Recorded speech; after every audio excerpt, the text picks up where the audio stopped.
Rasva siirdamine sobib kõikidele tervetele naisterahvastele, kes soovivad siis võimalikult loomulikku tuhara või rinnapiirkonna suurendust ja kes selle juures ei ole ekstreemselt kõhnad. See tähendab, et kuskilt kehapiirkonnast peab olema see rasv võetav. Tüüpiliselt võtame rasva kõhu külgede ja reite piirkonnast. Ühe protseduuri käigus tavaliselt süstime rindade puhul siis ühte rinda 200–400 milliliitrit rasva ja tuharate puhul 400–600 milliliitrit oma kehalt võetud rasva ja sellest 50–80% üldjuhul peaks alles jääma. Rasva süstimise järgselt rindade tundlikkus või süstitud piirkonna tundlikkus ei muutu, sellepärast et tegemist on kehaomase struktuuriga. Tundlikkuse häiret võib olla vahetult peale operatsiooni 2–3 nädala kestel ja see on tingitud siis süstitud rasva survest ümbritsevale rinnakoele. Operatsiooni järgselt peale siirdamist 3 nädala kestel rasva hulk väheneb, osale siirdatud rasvast tekib verevarustus ja see on see hulk rasva, mis jääb teile püsivalt ja seda tulemust võib mõjutada ekstreemne kaalukaotus või siis rinnaga toitmine. Rasva siirdamise järgselt imetamisfunktsioon säilib 100%, tegemist on kehaomase struktuuriga ja imetamist rasva siirdamine ei mõjuta ühelgi moel.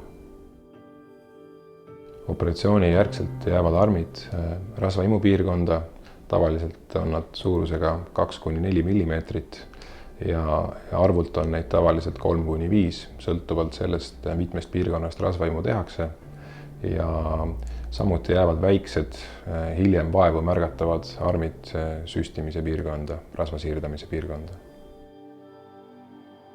Rasva siirdamise järgselt on tulemus 100% loomulik, kuivõrd ei kasutata ühtegi võõrkeha ja rasv on kehaomane materjal, tegemist on oma koega.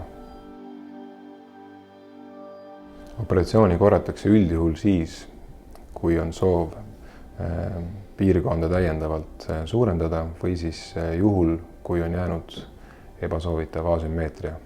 Sellisel juhul on võimalik täiendava süstimisega piirkonda korrigeerida. Esimesed rasvasüstimised tehti tegelikult juba umbes 100 aastat tagasi ja tänaseks ikkagi on olemas efektiivsed ja turvalised meetodid. Õigete tehnikate ja õige instrumentaariumi kasutamisel on tegemist äärmiselt turvalise protseduuriga ja tüsistused on harvad. Operatsioonist taastumine vältab üldjuhul 3–4 nädalat. Sellest esimese nädala kestel soovitame olla rahulikult kodus. Nädala möödudes on soovitav aktiivselt liikuda, kuid tõsisemast sportlikust tegevusest tuleks hoiduda 3–4 nädalat. Enne operatsiooni tuleks elada tavapärast elu, kuid loobuda suitsetamisest vähemalt 2–3 nädalat enne operatsiooni, liikuda piisavalt, süüa mitmekülgset toitu. Kui te võtate ravimeid, siis operatsioonipäeva hommikul tuleks need ravimid siiski ära võtta, välja arvatud verevedeldaja. Kui te võtate mingit verevedeldajat, siis informeerige sellest konsultatsioonil oma raviarsti.